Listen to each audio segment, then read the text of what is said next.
Halo sobat, pintu teater 1 telah dibuka. Kali ini Mimin bakalan ngebahas salah satu film tentang perampokan yang memiliki dua kubu, kubu baik dan kubu jahat. Film ini berjudul Armored, yang menceritakan tentang seorang security nasional yang hidupnya tengah dilanda ekonomi krisis. Mendengar keluhan rekannya, salah satu teman dari security tersebut mengajaknya untuk mencuri uang sebesar 42 juta dolar di mobil baja yang sering mereka bawa. Namun meskipun pria ini sedang dilanda ekonomi krisis, ia tak ingin terlibat dalam perampokan tersebut. Hingga akhirnya semua rekan dari pria tersebut berusaha untuk membungkamnya agar perampokan berjalan lancar. Bagaimana sang kubu baik berusaha menggagalkan aksi perampokan tersebut? Tanpa menunggu banyak lama, mari kita mulai intronya.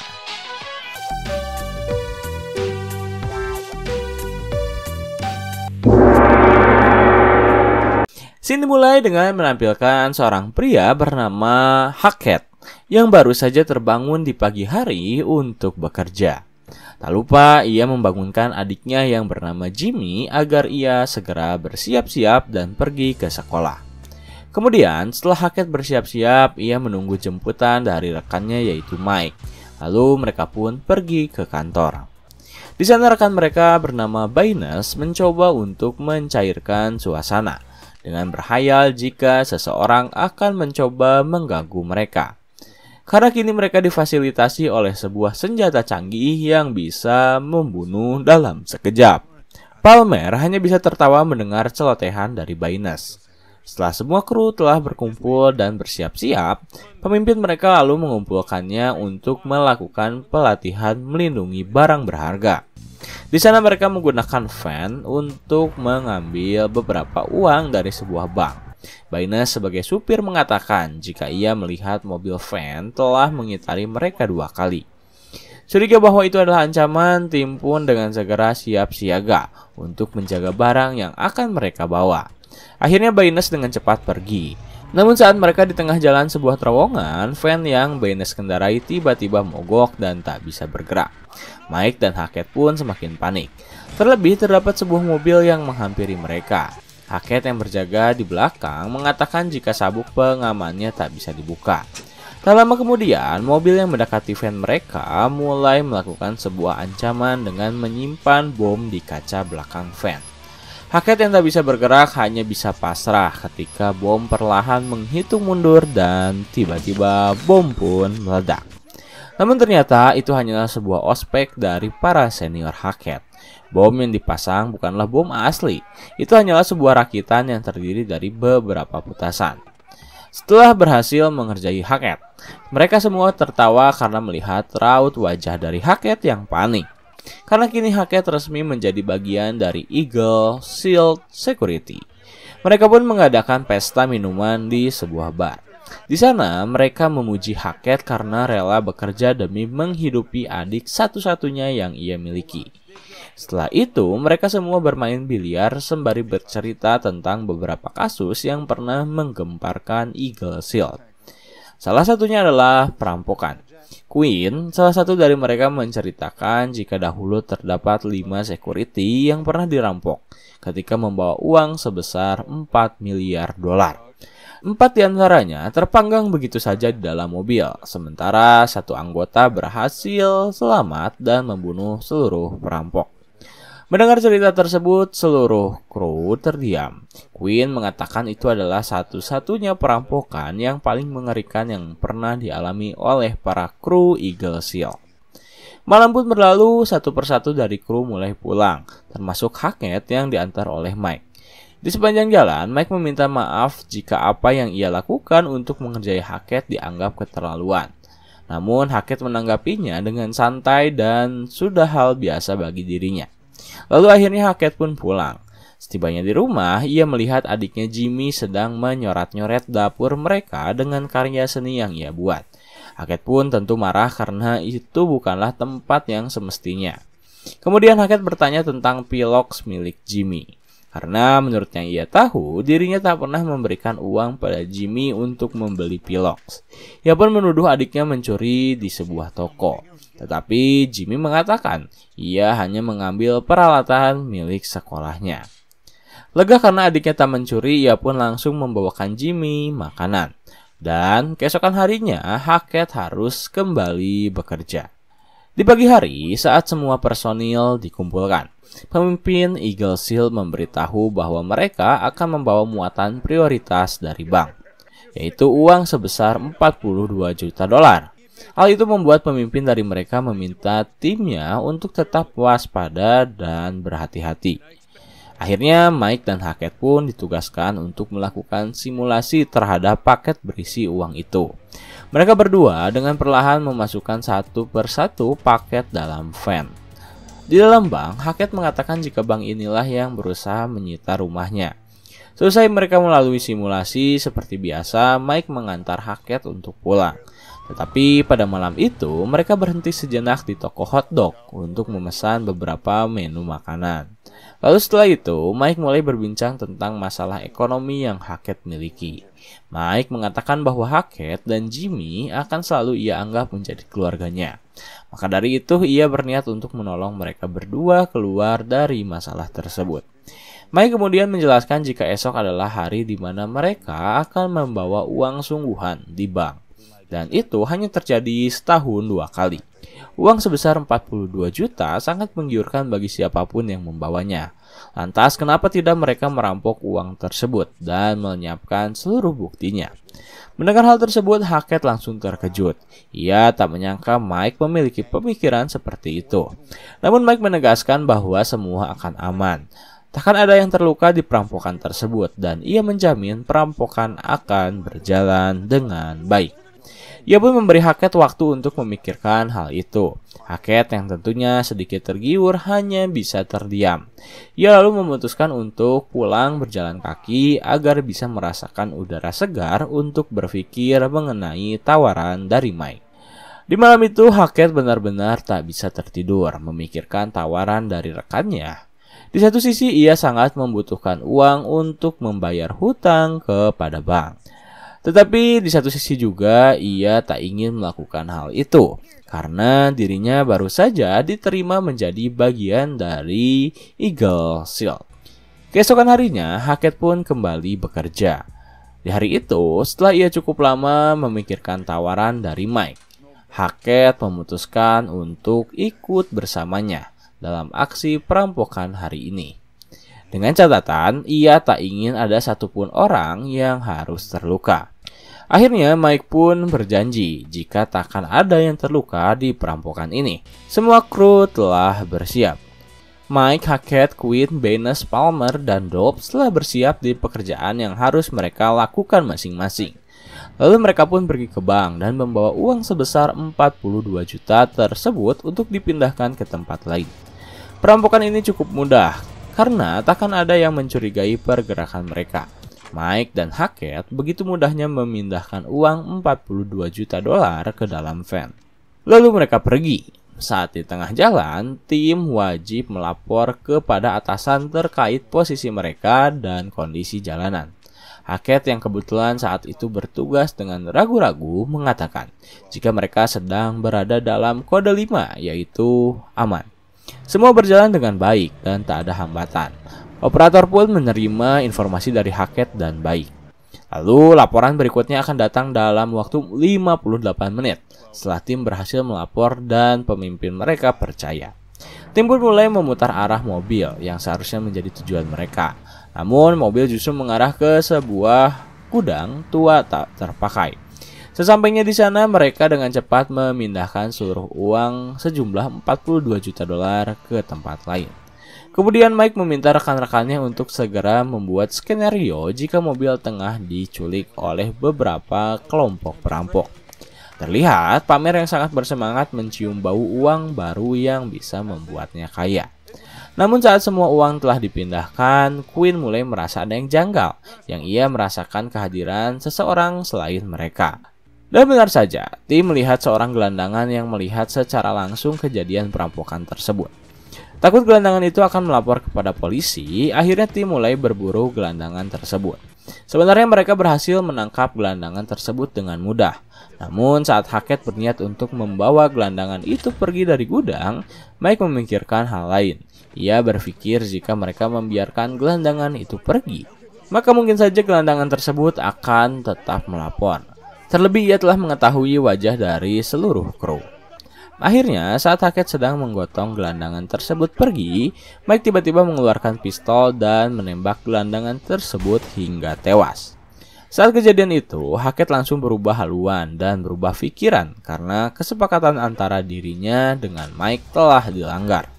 Seperti yang kalian tahu, Hackett tak ingin ada satu orang pun yang celaka di perampokan ini.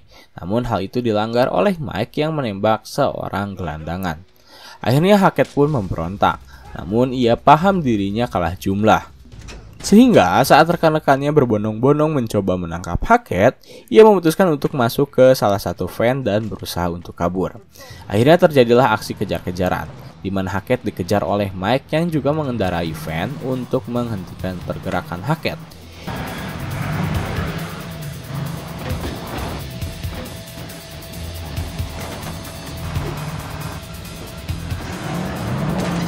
Ia sebenarnya berhasil keluar dari gudang dan hampir saja berhasil kabur. Namun karena Mike terus mengarah ke titik lemah mobil, Hackett terpaksa terus berputar-putar di sekitaran gedung. Mike yang tak menyerah untuk menghentikan pergerakan Hackett terus-menerus memepet mobil yang Hackett kendarai. Sementara itu, kru lain hanya bisa melihat kejadian tersebut dari kejauhan. Karena Hackett dan Mike sama-sama mencoba untuk mempertahankan posisi mobilnya masing-masing. Setelah cukup lama mereka kejar-kejaran, akhirnya mobil Hackett harus terhenti ketika Hackett menabrak sehingga mobil yang ia kendarai tak berfungsi. Hackett pun mengalami benturan yang cukup keras. Tetapi beruntung, ia dengan segera bangkit dan dengan cepat langsung mengunci seluruh pintu, termasuk pintu belakang sehingga rekan-rekannya tak bisa menangkapnya. Kini, Mike dan kawan-kawan berusaha mencari cara agar mereka bisa membobol pintu belakang dan segera menangkap Hackett. Mike sebenarnya meminta dengan halus pada Hackett untuk keluar dari mobil dan membicarakan hal tersebut baik-baik bersama rekan-rekannya. Namun Hackett yang tak percaya memutuskan untuk tetap berdiam diri sembari mencari celah agar ia bisa melarikan diri dari tempat tersebut. Karena merasa pesimis mereka bisa menyelesaikan perampokan ini, salah satu dari tim yang bernama Dobbs memutuskan untuk keluar. Ia mempersilahkan rekan-rekannya untuk menunggu Hackett keluar sembari menunggu polisi yang takkan lama lagi mengepung mereka semua. Quinn yang emosi langsung meminta Dobbs berhenti merengek dan tetap mengikuti rencana mereka. Namun Mike mendukung pernyataan Dobbs karena jika dalam 40 menit saat mereka gagal memberi laporan pada atasan mereka yaitu Ashcroft, maka takkan lama polisi dengan cepat mengepung gedung yang mereka tempati. Dan kini rencana Mike adalah mengeluarkan Hackett dari mobil dengan waktu 40 menit tersisa. Dan jika mereka berhasil mengeluarkan Hackett dari mobil, mereka akan membunuhnya dan mengatakan pada polisi jika Hackett tewas karena telah menyelamatkan timnya. Akhirnya Mike pun mulai berpikir cara untuk mendobrak masuk ke dalam truk. Lalu tim pun bergerak dengan cepat. Mereka mencari benda berat, tajam atau apapun yang bisa merusak engsel pintu dari mobil baja yang mereka bawa. Quinn serta Mike bersikeras mengejar waktu yang kini hanya tersisa 30 menit saja. Saat rekan-rekannya sedang berusaha merusak engsel pintu, Dobbs yang memang mulai tak tertarik dengan perampokan tersebut mulai dihasut oleh Hackett. Ia meminta pada Hackett untuk mengeluarkannya dari gedung ini. Dan ia berjanji akan bersaksi pada polisi jika Dobbs tak ikut serta dalam perampokan ini. Namun, Dobbs yang ketakutan oleh Baynes dan Quinn mengatakan jika ia tak bisa membantunya. Lalu tiba-tiba Baynes datang dengan membawa bensin yang berniat untuk membakar mobil. Melihat Baynes yang tiba-tiba menyiram mobil dengan bensin, langsung Dobbs hentikan begitu saja. Tetapi apa yang Dobbs lakukan justru adalah perilaku bodoh, karena ia membuat rekan-rekannya marah. Termasuk Baynes yang langsung menghajar Dobbs hingga giginya patah. Saat pertengkaran telah dilerai, Mike justru memarahi Baynes atas tindakannya. Karena jika Baynes membakar mobil, itu artinya ia juga membakar uang yang masih berada di dalam mobil baja tersebut. Mike bahkan menyebut Baynes idiot atas tindakannya. Saat tim sedang kembali bekerja, rupanya seorang polisi yang mendengar kegaduhan di sekitar gudang mulai curiga. Ia pun mencoba untuk berpatroli berkeliling untuk memastikan jika semuanya baik-baik saja. Namun karena suara mobil polisi terdengar oleh Mike, mereka pun dengan siap siaga menghalau polisi tersebut. Baynes telah bersiap dengan senjatanya, sementara Mike langsung menemui polisi itu. Saat Mike menghadap, polisi tersebut bertanya apakah semuanya baik-baik saja. Mike menjawab, tentu. Ia menjawab bahwa dirinya adalah seorang keamanan di gedung yang kebetulan tengah melakukan pemeriksaan secara menyeluruh. Namun sang polisi mengatakan ia mendengar suara sirine dari dalam. Mike yang semakin panik mulai mengarahkan topik ke percakapan yang lain. Dan saat polisi hendak pergi karena merasa semuanya baik-baik saja, Hackett bermain cerdik. Ia berusaha untuk menyalakan kembali suara sirine. Akhirnya polisi itu kembali melirik ke arah Mike. Tetapi tiba-tiba Baynes melontarkan peluru hingga polisi itu tertembak. Setelah polisi tersebut tertembak, Mike meminta rekan-rekannya untuk segera membawa polisi itu ke dalam. Sampainya di dalam, mereka mulai menyalahkan Baynes karena dianggap terlalu gegabah dalam memutuskan sesuatu. Polisi yang masih mencoba untuk bertahan hidup hanya bisa terbaring. Tetapi saat Mike dan kawan-kawan tengah berada di dalam satu konflik, Hackett justru menemukan celah untuk mengecoh mantan rekan-rekannya. Ia keluar dari mobil baja sejenak, lalu membakar sejumlah uang yang telah Mike dan kawan-kawan keluarkan. Hal itu rupanya berhasil membuat Mike dan kawan-kawan panik melihat uang mereka terbakar begitu saja. Dan saat mereka sedang menghampiri tumpukan uang yang telah terbakar, Hackett membawa polisi tersebut ke dalam mobil baja dan kembali menguncinya. Di sana Hackett meminta polisi tersebut untuk bertahan hidup. Karena Hackett tengah mengusahakan untuk mencari bantuan, ia lalu bertanya berapa lama jika ia memberi sinyal pada radio untuk meminta bantuan. Sang polisi menjawab berjam-jam, sembari menahan rasa sakit yang ia derita. Tindakan yang Hackett lakukan benar-benar membuat Mike kali ini sangat muak. Ia dengan cepat kembali mengganti rencananya. Kali ini Baynes dan Palmer mengarah ke atap mobil untuk mereka bobol, sehingga mereka bisa lebih cepat menangkap dan membunuh Hackett. Sementara itu, karena tak ada progres yang menjanjikan, Quinn memilih cara lain untuk mengeluarkan Hackett dari mobil baja, yaitu dengan cara menculik adiknya. Jimmy kembali ke gudang saat Baynes dan Palmer tengah berupaya. Dobbs yang masih dalam perasaan bimbang kembali dirayu oleh Hackett. Ia meminta Dobbs untuk membawakan sekring mesin. Karena itu adalah satu-satunya cara agar ia bisa keluar dari mobil serta bisa menyelamatkan polisi tersebut. Hackett memberitahu sekring itu yang berada di saku milik Mike. Akhirnya dengan perlahan Dobbs pergi menghampiri jaket milik Mike, lalu mengambil sekring di dalam sakunya dan memberikannya pada Hackett. Tetapi rupanya apa yang ia lakukan telah dimonitori oleh rekan-rekannya. Dobbs yang tertangkap basah mengaku tak tahu apa yang harus ia lakukan. Namun Mike memakluminya. Ia lalu menyuruh Palmer untuk mengurus Dobbs. Palmer pun membawa Dobbs ke sebuah tempat gelap. Di sana Palmer meminta maaf karena telah berbuat kasar padanya. Lalu tiba-tiba ia menusuk Dobbs hingga tewas. Setelah membunuh Dobbs, Palmer hanya terdiam, tetapi Baynes memintanya untuk tetap mengerjakan apa yang harus ia kerjakan. Di dalam mobil baja, Hackett tiba-tiba mendapat ide.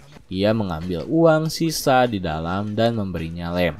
Lalu Hackett merekatkan beberapa uang ke arah jendela sehingga Mike yang berada di luar tak bisa melihat apa yang ia lakukan.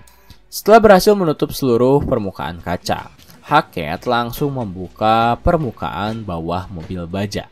Lalu ia keluar melalui lubang tersebut sembari membawa radio milik sang polisi. Hackett berniat mencari sinyal agar ia bisa meminta bantuan pada polisi. Namun, pergerakan Hackett rupanya diketahui oleh Mike yang langsung menyuruh Palmer mengejarnya. Saat Hackett merasa aman dan tak menyadari keberadaan Palmer, ia langsung meminta bantuan pada polisi. Namun tiba-tiba Palmer datang menodongkan senjata padanya. Akhirnya Hackett pasrah. Ia mencoba untuk meyakinkan Palmer jika ia tak bisa melakukan hal ini. Palmer yang berada di ambang kebingungan menangis karena ia tak menyangka jika dirinya melakukan hal ini. Lalu saat Hackett telah pasrah akan ditembak oleh Palmer, ia tiba-tiba terkejut ketika Palmer memutuskan untuk melompat dan bunuh diri. Karena tak bisa berbuat apa-apa, akhirnya Hackett kembali ke mobil. Di sana ia berjanji jika bantuan akan segera datang. Tetapi kejutan tiba ketika Quinn datang membawa Jimmy. Melihat keberadaan Jimmy yang ditodong senjata oleh Mike, memaksa Hackett harus keluar dari mobil. Ia pun menyerahkan dirinya. Lalu Mike mengeluarkan Hackett dan menghajarnya. Saat Quinn dan Baynes sedang memeriksa paket uang terakhir milik mereka, mereka berdua tak menyadari jika ternyata Hackett telah memasang bom di dalam paket tersebut. Akhirnya bom pun meledak dan menewaskan mereka berdua. Setelah Quinn dan Baynes tewas, kini hanya tersisa Mike. Hackett dengan cepat mengevakuasi Jimmy beserta sang polisi terlebih dahulu. Lalu ia meminta Jimmy menjaganya karena Hackett harus mencari bantuan terlebih dahulu. Saat Hackett tengah mencoba meraih mobil polisi, rupanya Mike telah terlebih dahulu mengejarnya. Akhirnya Hackett dengan terpaksa berlari menghindari Mike yang mengejarnya menggunakan mobil. Paham ia akan kalah dengan kecepatan mobil, Hackett membawa Mike ke sebuah tumpukan tanah. Dan saat momen tiba, Hackett turun ke bawah yang menyebabkan Mike pun ikut turun sehingga mobilnya mengalami kecelakaan. Mike tak berdaya atas kecelakaan tersebut. Ia perlahan tewas dan akhirnya Hackett berhasil menggagalkan rencana perampokan tersebut. Ia pun dengan segera dievakuasi. Lalu saat Hackett sedang menunggu, dirinya dihampiri oleh Ashcroft yang telah mengetahui seluruh ceritanya dari polisi yang Hackett selamatkan. Lalu Ashcroft mengatakan jika ia memiliki hadiah yang akan dirinya berikan pada Hackett. Dan scene terakhir di film ini menampilkan Hackett yang membawa Jimmy pulang setelah ia menyelesaikan perawatannya. Tama.